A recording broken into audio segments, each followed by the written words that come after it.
In this video, we're going to talk through the Form Workspace. Now, so far in all of our videos, we've been working within the Solid tab here.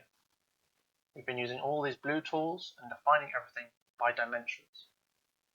What we're going to do now is we're going to move into the Form Workspace, which primarily uses movement and organic shapes and curves. Now, curves are very difficult to dimension, so typically you use the Form Workspace when you want to create something that looks great and is moving in a really odd way, but that would be really difficult to dimension. You might have noticed in the ribbon at the top, within Solid, there's this one lonely purple icon, and this is for creating a form. Form icons are typically purple, so it's a good way to recognize them. It's also the same down in the timeline. If you see a purple icon, that's what it'll be. We're going to use the Form Workspace to create some ears for our hexapod. Later on, we're going to be adding some eyes, and the dome at the top looks a little bit like a head, I thought, so we're going to create some ears that stick up a bit like cat's ears. Before we do anything though, as always, we need to create a new component. I'm going to call this ears, unlike any of the other technical parts we've named. This one's going to be called ears. Click OK, make sure it's activated, and we're going to create form. You'll see that when we do, we move into this new tab with all the purple icons. Before we do anything, we need a plane from which to create our form. I'm going to construct an offset plane. I'm going to select it. I want to select this plane in the middle here. It doesn't look like it's letting me select it with other parts. I'm going to hold it down and select XY. I'm going to drag this up, looking at it from the side. We just need it above everything else so it's out of the way. We will move this into position later. So click OK.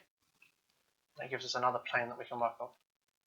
Now that we have our plane, we can create a box, select that plane, look at it from the top, and we're going to create a box from the center. It's going to be 20 millimeters wide and then 10 millimeters deep. Now before you press enter here, if we click, it gives us the option to select a height as well. If you'd have pressed enter there, it would have automatically generated a size proportional to the rest. Now, we want our parts to be quite high. Let's say it's a little bit high, maybe 30 millimeters high. It's 35. Once you're happy with the height, click OK, and you'll see that we have this box that's been generated here. Now obviously this is not yet in the shape of it here. So what we're going to do is we're going to use all the modify tools, there's a lot of them, to squish it and move it the way so that we can get a nice shape that we want. Before we do any of that though, one of the great things about the Form Workspace is the idea of symmetry. You can find symmetry in its own tab here, and what this does is it creates a symmetry line across your part.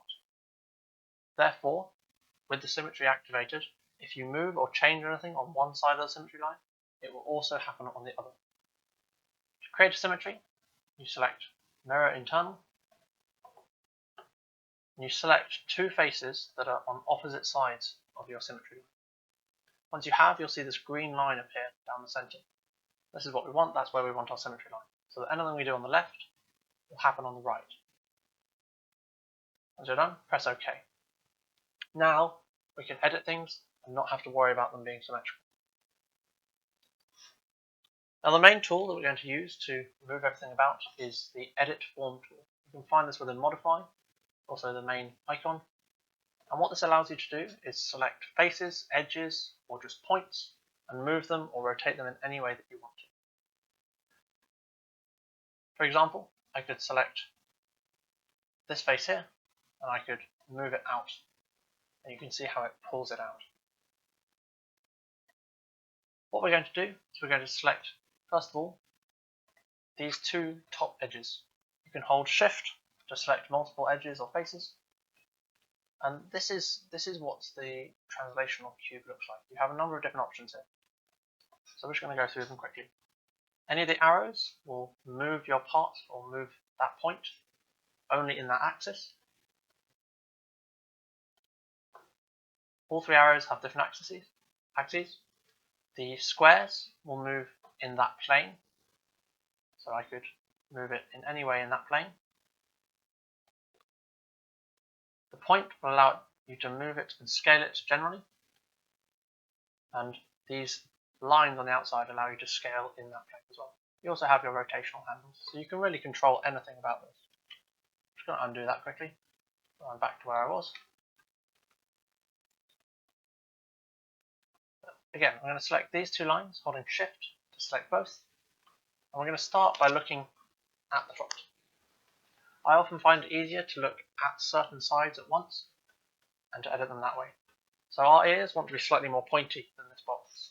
So I'm going to click on this handle and drag it in to make it a little bit more pointy.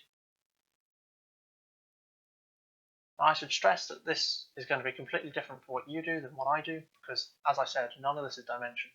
So what you end up with will be different, but that's not necessarily a problem. Just keep playing around with it until you're happy. I think that looks quite good. It's nice and pointy. I can click away without having to click away from the edit form, and I can select other parts. So I'm going to select this part here, and I'm going to drag it inwards. And you'll notice how if I select a part, it will be selected on the other side, and that's because of our symmetry. I'm going to do the same here. Drag it in, just to make it a little bit more pointy and curved at the top.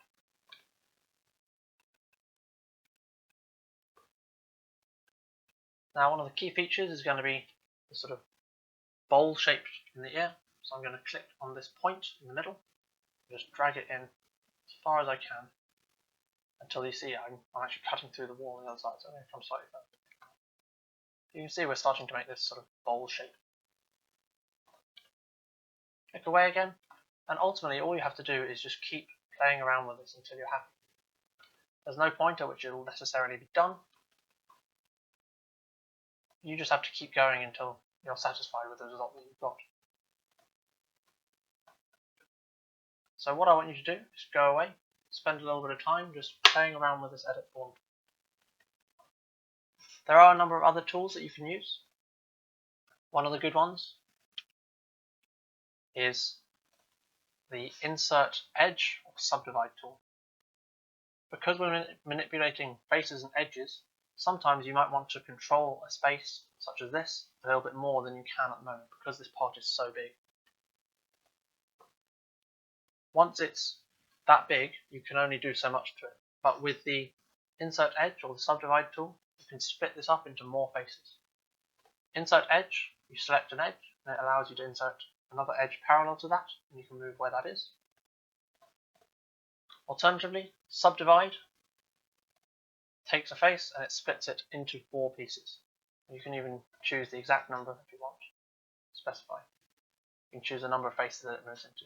So those two tools you can use to split up your part and make sure that you have complete control of what you want. I'm happy with my number of faces, so I'm going to leave it for now. But if you choose that if you think that you want more faces, that is a way that you can do. I'm going to keep modifying this a little bit just so I get sort of ear shapes that I'm looking for. I think it could be a little bit more pointy, so I'm actually going to bring this back edge in a little bit. You can also rotate things, don't forget. You can change the rotation, rotate it that way, and then bring it out a little bit. And you just keep playing around until you're happy with it. It's very much a trick of trial and error. And whatever you do, it's always going to be difficult to get it exactly right. I think that looks like quite a good sort of bold shape. The last thing I'm going to do is I'm actually going to bend my ear over slightly so that it's not quite straight, because in reality it's not quite straight. But if I did try to do this, if I tried to select this top surface, for example, or these ones, and rotate it, you'd see that actually the symmetry would mean that it would do it on both sides, and I don't want that. I want the whole ear to tilt. So what we need to do is go into Symmetry, Clear Symmetry, and then select Surface, and you see the green line disappears. And what I want to do is select all of the faces on this top edge and tilt them over slightly. I could go through and shift click all of them, but there are some dragging tools that are really useful in Fusion. I could either drag from top left to bottom right, and it would give me this orange box. And with the orange box, anything that is fully inside the orange box will be selected. So you'll see, even though I was hovering over these bottom bits, because they weren't fully within the box, they weren't selected. And you'll see that all of these parts have now been selected. Alternatively, if you drag from the bottom right upwards, you'll see a yellow box rather than an orange one. And with the yellow box, anything that is touching the inside of the box, it doesn't have to be fully in, will be selected. So you'll see there that actually that bottom bit was slightly cut off. So sometimes with the yellow box, it's easier to go from an angle. Go from straight. And now everything is selected apart from these bottom lines. So it's really up to preference. In this instance, I'll probably use the orange one. It doesn't matter too much, but it's a useful tool to be able to select exactly what you want to be able to. From here, I'm going to modify, and I'm just going to rotate this around a little bit and move it so that it's at a bit of an angle. I think my ears are looking pretty good. Obviously, it's not entirely representative, but it's a bit of fun. It should look good. Once you're done, you can finish your form. Now you'll notice that in your area, when you're in the Form Workspace, the body, when you finish it,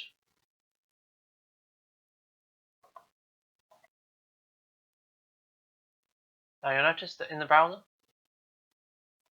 your body will show up as a form purple icon. When you finish form, it'll try and convert it into a derep body, it's called, or a standard body. You'll see some of the lines disappear because they are smooth, they were just the faces of your part, but it does still have specific edges. Once you have your ear, or one of them at least, we're going to try and move this into position using the Move tool. So we're going to click on Move, select our component, and you might find it difficult because what Fusion does is it looks at the surface that you're trying to move and it adjusts the triangular shape so that it's perpendicular, but obviously it's very difficult in this part. So what you might find easier to do is you either find a point that you're happy with, or what you can do is you can select another part at random, then go in and select this part, and then deselect the original part, and the triangle will remain the same. Now I have vertical X, Y, Z directions. Just a little trick that can really help. Now we want to move this into position, so I'm going to move this down. I'm looking at the front because I want our ear to be looking at the front, and you'll see that the cup is facing the right way, which is useful. I want to move this down into position.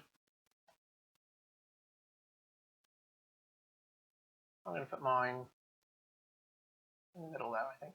And it doesn't matter too much that it's cutting into the part. We're going to look at that in a second. Once you're happy, click OK, and you can see your little ear has been added. We can activate everything so you can see what's going on. Now, obviously, we don't want one ear, we want a second ear, so we're going to go in and we're going to copy it. But the problem with copying it is that it would be facing the wrong way because we tilted it to the side. We want the other side to be tilting the other way. So what we actually want to do is mirror it. We can do this much like with a sketch. Go and create, mirror, capture the position because we've just moved a part. So it's capturing where that's been moved to in the timeline. And then we can select components to mirror and select our ear component. We want to mirror this in the center line of our part because we want it to be equal spacing. And you'll see that the second ear will appear. Now that we have this, as I said, it is cutting into our part slightly. So what I'm going to do is I'm going to inspect it to see how much it's cutting in and where the interference is. Now in this case we know that it's cutting in because we put it there, but there might be some instances where your parts are intersecting with each other and inside each other when obviously physically they couldn't be. To look at this, you can go Inspect, Interference, and you can select the components that you think might be interfering, or you can just select everything. But this will take a little bit more time to compute, so be aware of that. So I've done that. You can click on the Compute button, and you'll see that Fusion throws out this table of where there are intersections. And we can see here that these two highlighted areas have been identified as being crossing over. We want to get rid of those. Now there are two ways that we could do this. The first way would be to cut our body shape into the dome so that this sat nicely into the dome, and the other way would be to combine these two ears with this body so that they were a single body and their edges just became singular edges. There'd be no interference between two bodies. And this really depends on how you want to do it and how you want to make it. I'm going to show you both because they both use the combine tool. If you click combine and modify, you have a target body and tool bodies. Now the target body is the one that you want, that's the main one, the one you want to cut or the one that you want to join. The tool bodies are the tools that you want to do that with. So I'm going to start with an example of cutting. What I want to do is I want to cut away from our dome in the shape of this ear. Now obviously it's a very irregular shape, so being able to cut that with sketchings and extrudes and all the other tools would be very difficult. But with this I can click on my target because I want to cut my target, and then I want to cut away using my ears as the tools, i.e. the shape of the ears should be what's cutting away. If I change this to cut, you'll see that they turn red, and if you zoom in you can see that it's actually cutting into our dome in that shape. Now it's very important here to look at components and tools. If you want your entire part to create a new component, you can select new component. In this case, it's already in components, so we don't need to do that. The next part is keep tools. So sometimes you might be cutting a shape that you don't necessarily need the actual shape of. So if you're creating a mold and then you want to manufacture the mold, you might not necessarily need the pattern, as it's called, to begin with. But we want our ears to stay. So we want our tools, which is our two tool bodies, the ears that we selected, we want to keep them. So we need to check that. Otherwise, as you can see with the red, Fusion will cut away the ears and the shape with them. But we want to keep them there. Click OK. And once it's done, if we hide our ears, you'll see that these two slots have been cut into our dome. So if you wanted to manufacture the ears separately than the dome, you could slot it in and glue it, and it would have a fixing slot so you knew exactly where they should go. Alternatively, I can go in and edit this feature, and instead of using cut, I could use join. And what this will do is it will combine all of the bodies in the different components together into a single one. That way, there won't be any interference because it'll all be one body. In this case, I'm actually going to cut them away because I'm going to manufacture my ears separately than my main dome, and therefore I want them to be able to be joined separately. I'm going to cancel that. But be aware that you can join multiple bodies with the combine tool. I'm going to bring my ears back. I think they're looking quite good. That is a very brief rundown of the Form Workspace. If you want to go in and edit your form, you have to go into the timeline, find your purple box, and you can edit the form. Don't forget that because this is a mirror, anything that you change here will go back and change on the other ear as well. That's very useful.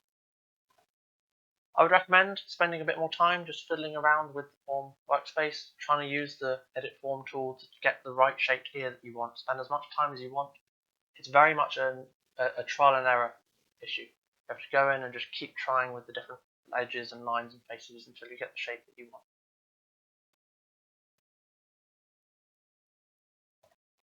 After this, in the next video, we're going to go through adding in some eyes as decals and creating a photorealistic render of our part looking